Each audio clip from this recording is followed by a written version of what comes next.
Absolutely. Thanks for having me. I know it took us a little while to get you onboarded, but as I mentioned in the preamble, it's we're still looking for staff. So while we have staff in Ontario, we are desperately looking for staff out west to work Western hours. We still have very good turnaround time, between 24 and 48. And we do have a model where your underwriter works and underwrites your file from front to back. So when you're submitting that documentation through, they're looking at that documentation as well as underwriting your deal. Strive for me, I'm about 20 years in the industry, both on the broker side as well as on the lender side. I've held various roles of mortgage fulfillment specialist, broker, I guess liaison or assistant, whatever you want to call it. I've done a couple startups under my belt, but one common thread I think you'll find with Strive is a lot of the employees and founders have street capital in their background. So street capital, obviously some of us work together, some of us overlapped or I guess have similar experiences, but you'll see a lot of commonality in the way that we approach was old street days. So I think we were able to take the best of what street capital did and morph it into Strive and then fix some of the things that maybe street didn't do so well. The opportunity to Street today turned into RFA. Correct. So just so the people that are newer, they know that Street existed. It was a monoline lender, existed prior to RFA. There you go. That's all. Yes, they were bought out. So Street Capital was bought out. They went for their bank license. Took them several years, but once they acquired their bank license, it made them very appetizing to other bigger conglomerates. So RFA bought out Street Capital in 2019. So Street Capital, they basically dismissed their entire executive suite. So some of the employees here at Strive and some of the founders were there at our were dismissed when RFA took over, and some were long gone. Like for me, I was one of the original Street Capital employees in 2008. Employee number 16. I was there from 2008 until 2014. I've worked all over Canada essentially, but I originally started my career in Toronto. So I am a BC girl, born and raised. I'm from Kamloops.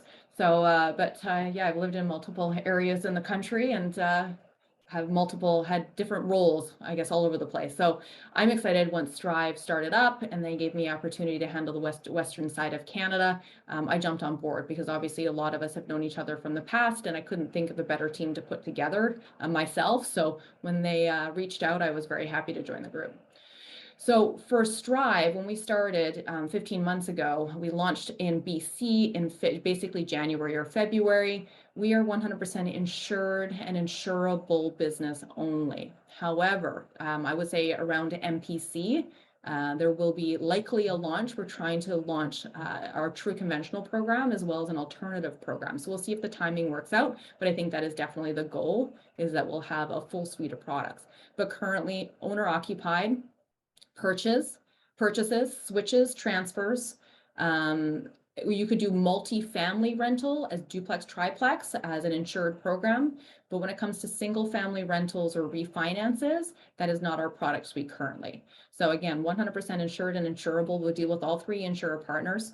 But we do have a lot of flexibility in the programs that we offer. So purchase plus improvements, I think, is a big one. We allow up to $100,000 worth of improvements and we can divide that into 3 draws. This is a very interesting program where you can speak to your real estate agent to be able to, I guess, sell those properties faster. Not that we necessarily have an issue. However, some of the properties that are hitting the market are relatively dated. So they know if you can attract a real estate agent by saying, hey, we have a contractor that can walk through your property and provide some preliminary quotes. That way, when the potential buyers are walking through and they see linoleum flooring and dated countertops and an old roof and some things that they know that they're going to have to pour money into, we can get quotes up front by having those contractor walk through to provide the client an idea of what their mortgage payment would be like to be able to include these improvement costs into their mortgage. So it's a very attractive way to be able to present a property as well as to present your services. So how that would work, if you're submitting a purchase plus improvement program, you would submit the quotes up front with your application. Those quotes would go to the insurer and they would agree with you on the as improved value of the home. So that down payment is based on the as improved value. If you're looking to divide that portion into 3 draws, you're able to do so. And if you do want to do that, you would obviously have to ask your underwriter, hey, I want to divide this into 3 draws. So I want to do flooring and paint in 1 draw. I want to do the roof in another draw. and I don't know, granite countertops in a third draw. However you wish to divide it up is fine. There's no template that you would follow. You just have that conversation with your underwriter up front. The draws, once this schedule is set, post funding, in order to have access to those draws, the client would have to have an inspection report done to confirm the work has been done as per quotes. So having a conversation with your underwriter to confirm what is required to have access to those funds is also very important, because depending on the scope of the work, we may require more documentation. So generally speaking, it would be inspection report as well as paid receipts. But that may not always be the case, and there is some flexibility there. So have a conversation with your underwriter as to what would be required to have access to those draws. But that's been a very popular program with us. How much were you allowed in improvements? Because usually it's kind of like capped at 40,000 or 10%. What, this sounds like it's more. So it's 100,000. We're not a percentage of the value of the home. We've even gone over 100,000. So it just depends on the file and if it makes sense based on the value of the purchase. So I had a call today where somebody was purchasing a property in Nova Scotia for 160,000, and they wanted to do, $100,000 with improvements. That probably won't fly, but maybe 70 would work in that case. So we're going to give it a shot. We don't have a hard and fast, other than it has to make sense for the overall situation of the home, and it has to improve the value of the property. So some markets may not allow for that, but a lot of markets would, especially ours. So even if you need over 100K, that's fine. There are exceptions to that. So I've seen 140 get approved, for example. Because I mentioned we're purchases of owner occupied properties, we are quite aggressive when it comes to non-subject rentals. So you have a client who owns a property and they're turning it into a rental and purchasing a new one. For every property, non-subject goes into a rental worksheet. So that's 1 to 6 properties. Technically, the client can own 8 properties. So 6 rentals, an owner occupied, and a secondary home. The rental worksheet, it's per house, so per registration, so not per door. So if it's a 4-unit property, that would count as 1 property. But you can have up to 6 rental properties in that rental worksheet. It's very simple, works out to be about an 80% rental offset. Surplus goes into other income, deficit goes into liabilities. If for whatever reason, if there's their DCR calculation, totally ignore that. We don't even look at it. So just ignore that portion. But if you're using a rental worksheet, just make sure you're putting it in your notes when you submit your file, and then you send those the documentation up front. So when you're submitting a deal through, you would email the documentation all to me. We don't have a broker portal yet. We are building one, but we did think it was more important to have a client portal. So we have mystrivemortgage.ca. So the client would have access to post funding, to have access to take advantage of their prepayment privileges, or change their payment frequency, or lock in from a variable to a fixed. So I saw that Sue had her hand up, her virtual hand. Yeah. I'm not My seeing virtual end. Quick question. Hi. You were talking about properties, not doors. Properties meaning like separate PIDs. So if there's a 4-plex and it has 4 PIDs, does that count as 4 properties? It would, yeah, exactly. If it's one, well, yeah, it's not door, so it's per registration. So if it's 4 PIDs, it would be 4 separate houses. Yeah. Sorry, thanks. I can't see everybody in my screen setup here. It's all good. I'm all over it. Feel free to interrupt as you have questions.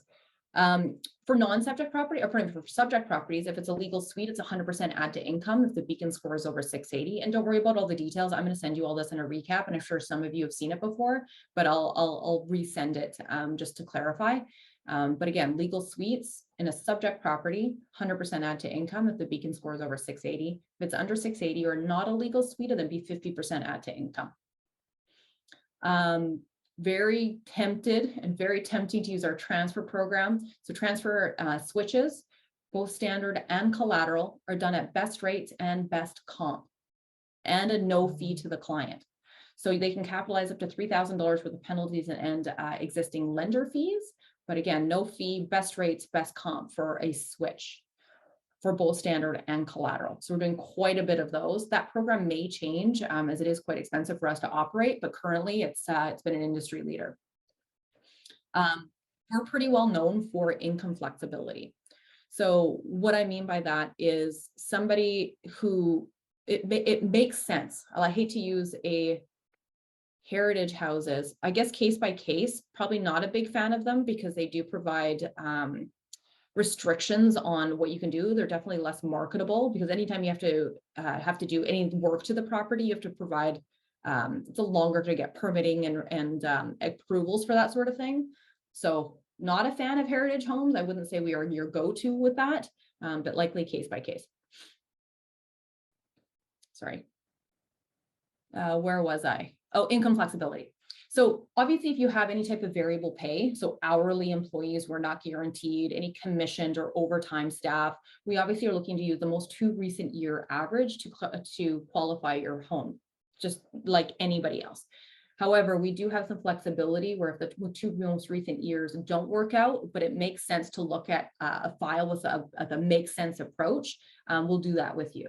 So how it works is, say, for example, we had a client who's an electrician, 6 years employed with the same employer, 2019, good income. 2020, as COVID set in, there was obviously some job disruption with COVID and job sites canceling and such. So he had 2 T4s. So we had to find the same employer, but obviously I had to supplement his income.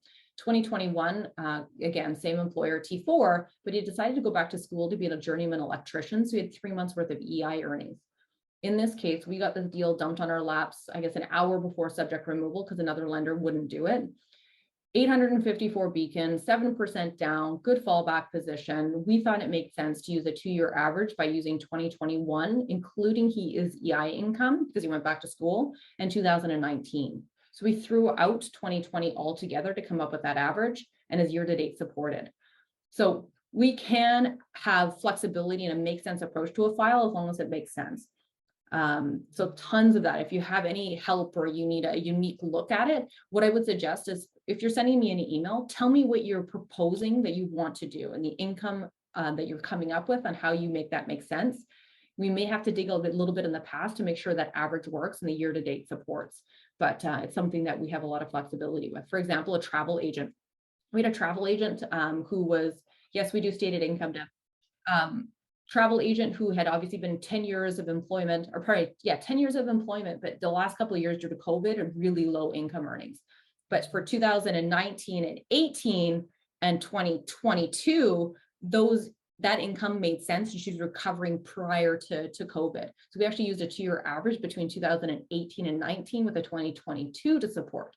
So lots of flexibility as long as it makes sense. And in this case, the client had good fallback. And I think that's where it comes down to. If you're looking for an exception on income, it's credit utilization. If they're low credit utilization, if they have good fallback, there's a lot of room for exceptions. There's another question on the chat, just whether or not, in terms of capitalizing on a switch, is it 3,000? Correct. 3,000 max. Okay. And then Jane has asked, on the subject property with the rental, if the beacon scores over 680, 100% add back, do we remove property tax and heat? No, leave those in. Correct. We've had some conversations with the insurers lately because we're seeing some varying policies out there. So we're just getting clarification on that, but we're being told by the insurers that those things have to be remaining in. But we've got to call in with a couple of the insurers because we've had a couple of conversations with offices last week that say that they've been able to get this on exception. So we're researching it because keep in mind, we're 100% insured and insurable. So the insurers do have to approve 100% of our book, regardless if the client pays for the insurance or not. Yes, we do lots of stated income. And I think we're very good at that. Like a very high percentage of our portfolio is actually stated income. So we've been around long enough where we've actually been audited by all 3 insurers. I think Canada Guarantee and Sagen are both done recently, and we've scored in the high 97 percentile. So really good as far as audit goes and the way that we're noting on our files. And I think the reason why we are good, and I guess the perception on the street is that that we are able to have more flexibility, but the idea is that we're asking you a lot of questions up front to be able to really understand your file, because we give that information to the insurer and suggest approval. I think most lenders will say it's lender policy first and insurer policy second. For us, our policies bump up very closely to insurers. So there's a lot of room for flexibility because the insurer actually has tons of flexibility that most lenders don't utilize. but I think the underwriters really do take time to ask a lot of questions to ensure that they understand the file and they recommend for approval. Over 80% of the files that come into us as applications are getting approved. So we're doing a good job, I think, in working with the insurers for the best outcome for clients. I do have a stated income template that also included in there. These are the template of questions that the insurer will ask. So having that information upfront for stated income is very helpful for us because it mitigates the back and forth. So on your submission, I would say keep your notes very simple in your actual submission. And if you have more information you want to provide it in your notes of your email with your documentation, because anything that's on the file is permanent. Anything in an email, obviously, a little less so. Tiffany, just to quickly, you said you do stated income and you're going to send us some details on that. Just a high level overview, is it looking at like 2 years of personal taxes? What exactly, when you say stated income, what are we looking at? You're basically looking at the flexibility of stating income on file anywhere between net and gross earnings, as long as it makes sense for the profession. So the documentation that's requested could be different for every profession. It's not necessarily like stagnant. That's the documentation that we'll ask for. So we'll obviously ask for an NOA in every case to confirm that there's no taxes owed, but the detail of documentation would change based on the aggressiveness of the income that you're trying to use and the type of employment that business they own. Obviously, more employees or more business owners, it gets a little bit more complicated to come up with that stated. So we're looking for good retained earnings as well to support that. But yeah, the general rule of thumb is stated between net and gross earnings. And if there's something outside of that, let's talk about it. I can escalate it and have it looked at before you submit that deal. What else was I going to say here? So lots of income flexibility. We'll do assignments for new construction at today's value, as long as they're supported by an appraisal. Because we are 100% insured and insurable, we don't have a list of approved appraisers to choose from. Very, very rarely do we get you to get an appraisal. But if for whatever reason you do need to do that, you just order through your own appraisal resource as needed. So there's no, we don't force you through NES Solidified or RPS. While they're amazing in their own right, you can choose who you want to work with. So very rarely an appraisal. We offer bridge financing. We offer pre-approvals both on fixed and or variable. So we hold the discount. 15/15 prepayment privileges. We're not nitpicky, so we don't manage the collection of property taxes. I would definitely have your property taxes paid directly to municipality. We don't ask for strata documentation up front. Hold all strata documentation. I would say always get them for you to make sure the client knows the risk that they're walking into in a property, making sure there's no extra assessments coming up, but hold those back. The only time we're going to ask for them is if the insurer, for whatever reason, has old information and they're declining. We need to mitigate their concerns because they haven't seen that property in quite some time. So hold all the strata documentation back. We'll consider acreage property. So if it's a property that's residential use, but is on acreage, we'll consider that. Value is house plus 15. We don't have a minimum square footage, but must have at least one bedroom. It needs to be marketable for the area. We're okay with work probation. So we get a lot of applications because of this policy. So if somebody has been in the industry, and they're starting a new job, I don't care about probation, especially if they have history in the area of that profession. So okay with work probation. We use full at-work income for up to 18 months of mat leave. So lots of flexibility on that. CCB income, child care benefit, we'll use up into the age of the child is 14. 15 on exception, but 14 or under, usually. That income can't total more than 30% of the overall income on the file. What else can I tell you? I mean, I can kind of ramble on forever. Our flow and process works very easily. So I've kind of hinted at a couple of different things. You have an underwriter who looks at your file. You do not have a dedicated underwriter as far as one person for your account. When you first set up, we want to make sure that you can feel the flavor of different underwriters so that you can choose one once we do have that dedicated underwriter model. So hopefully for 2023, you'll be able to feel out a couple different personalities and we'll be able to assign you to somebody. Obviously that dictates what kind of staffing levels we have. So right now it's kind of a level load. So how it works is when you submit that deal in, if you have documentation to go up front with that file, you would send them directly to me.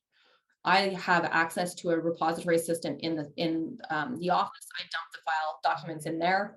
once the underwriter has picked up I go, hey, Pete, got your file, got your documents, and underwriter, once assigned, will be in touch with you. Our rough turnaround time is 48 hours. You'll hear from your underwriter shortly. As soon as a file is assigned into their queue, they reach out saying, hey, Pete, got your deal. You'll hear from me later today, or you'll hear from me tomorrow, or it's gone off to the insurer. I'll get back to you as soon as possible. You'll know where that deal is at. And then they go and pick that documentation up and underwrite your file. Once they have picked it up, then you can continue communication on with them, as well as send any supplementary documentation that they request. But for now, that's the easiest way to do things. In your notes, always put your contact information. You're submitting under Deb White. Anything as far as your notes go, put your client's email address in there so we can set up mystrivemortgage.ca. That's the client portal, post funding, as well as put your contact information. Make reference, obviously, if you're using a rental worksheet and that you've sent it through, so they need to go find it. So in Ontario, documentation upfront isn't necessarily a thing. Condition of financing clauses also not necessarily a thing. So when you're sending your documentation in, it's client's last name, condition of financing date, and closing date in your subject field. That really helps them prioritize files, as well as ensure that we're not missing anything and communication is clear. FCT is our funding partner. However, we've managed this system very, very, I guess, better than we have in the past when it comes to street. FCT has full autonomy, so that if the IVF form, for example, the employment is slightly different, but it makes sense, like taxi driver, limo driver, FCT has the authority to move forward and release funds. So we've basically fund 90% of our files before noon on the funding day. So we haven't been having any issues with that. But what you can do, and this goes for any lender, when on funding, there's a identification verification form that's signed at the lawyer's office. What this is, the client fills out their name, their legal name, matches their documentation. Their employment, or what they do for a living, is what's registered on title, but it also has to register, or also has to match what the lender has to qualify. And this is where common hangups happen. So for example, husband and wife are purchasing a property. Wife is a new business owner, but you're not using her income. So you're basically submitting the documentation just using the husband, and the wife is a stay-at-home mom. When she goes to sign that documentation for the qualification purposes, she's a stay-at-home mom. She doesn't own her own business. So that's really clear that the information matches what the lender has as to what they're filling out on that IVF form. So the more you can prep your clients for this, the better, because obviously the least amount of variances is less hang up. It funds smoother if you can do that. Yeah, I think those are kind of us in a nutshell. Can't think of anything else that would be. I like to tell you kind of where all the landmines are, just so you can avoid them and we'll prep your clients for that.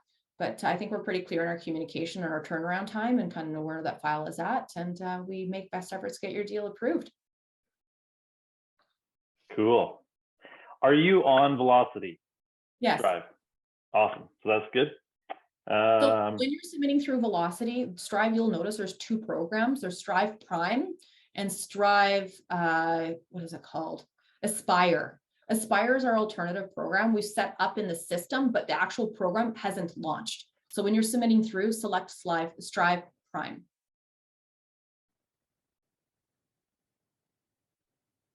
I think I had another question, but I appreciate the knowledge that you have, because I'm going to go back on this video and rewatch it. It comes out fairly fast. I don't think I could write that fast. So really cool though about the probation. That's pretty unique, I think.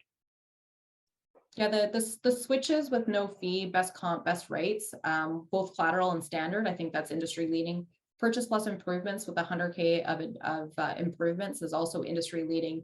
And then our make sense approach. I hate using the word common sense because I feel like common sense is so common anymore. It makes sense with evidence that you're going to support the file with. So if you don't have documentation to support what you're asking for as far as an exception goes, then the chances of it getting approved are pretty slim. But if you have information and background on why you want that exception, we'll work our best to be able to ensure that you're getting an approval with the insured. When did you say, oh, uninsurable? So a true conventional program, likely October. So we're still working on that, sewing up everything, all the details, but hopefully at MPC, so in October, we'll hopefully have a launch for that program. Oh, I was just curious about lending area. Are you specific to large urban areas? Do we do Yukon, Silver Star? What's the deal? So we lend everywhere. We're not licensed currently in Manitoba, Quebec, or Yukon, but we love small towns. So we're okay with everything. Resort zoning can be tricky, so it's case by case. It really just depends on the strata documents of that particular building, because we don't like, so somebody's purchasing a property as a secondary home, but it smells like a rental, and they're purchasing in a property that's part of a rental pool. We're not really fans of that. So, I mean, there's something we'd look at case by case as long as it made sense. Doesn't the Yukon not have licensing requirements? Isn't it just like free for all up there? It's like the gold rush. Maybe, but we're not lending there right now. But we're not licensed in Manitoba or Quebec. Manitoba should be shortly. We've been working on that. There's just a delay with licensing. It takes forever there, but we should be relatively quick on Manitoba. Quebec, hopefully next year. And Yukon, I'm not sure. That hasn't been in conversation. You should. The Yukon's bustling. One day. Okay, there's a question by Chris, just asking if there is a broker kit or like a policy sheet that you can send us along with rates, and when, I guess because you've got all, I think we've sent you all the brokers. Yeah, I might get another list for you just to make sure I'm covering everybody, because last time we spoke, I'm guessing you may have added a few. But I will get the email list from Pete. I will send this documentation out as far as a broker kit goes. It's pretty simple, but I'll send that out to you, everybody, as a recap of this meeting, and along with a rate sheet.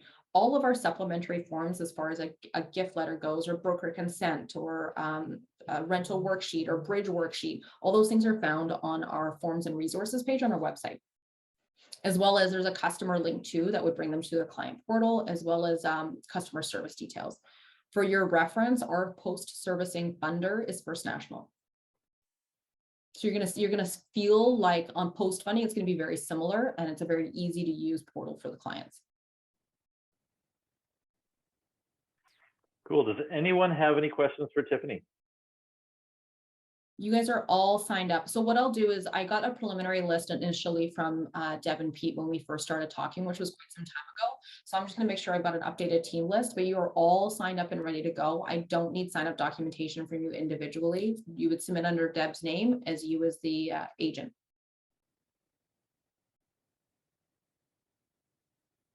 And then Pete, as you add people on, you would just flip me an email saying you're adding this person. I don't need documentation as you're like adjusting your team. You would just let me know their contact information. I'll reach out for training, and then I'll add them into the system on the backside. Really administrative question. I assume you guys will do some sort of a app to fund kind of ratio, like funding ratios. What does that look like? Because some will do commitment to fund and etc. So we don't because we're so young, we actually don't have amazing reporting. So I don't have a scorecard or anything to show you. But obviously, if funding is below, like, as a concern for us, we're seeing lots of cancellations, and obviously we're going to have a conversation. We want to maintain some efficiencies. So if we find there's you're damaging our efficiencies, or likewise, we're damaging yours, you're going to fire us, just as we would relook at our relationship. So obviously efficiencies are important to all of us. And we really hope is via this partnership that we can hope for the best and ensure that we've got a good partnership, but it's just as much on us to be able to earn your business as well. Cool. Awesome. Any other questions?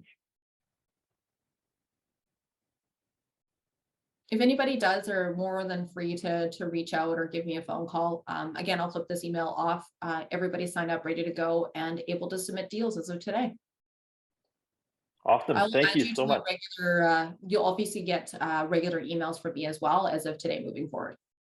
Perfect. And I did put Tiffany's email in the chat box for Zoom. So if anyone needs to get a hold of her right away, it's there for you. Tiffany, thank you so much for being here and showing us a little bit about Strive and give us another option. Excellent. I appreciate it and look forward to working with all of you.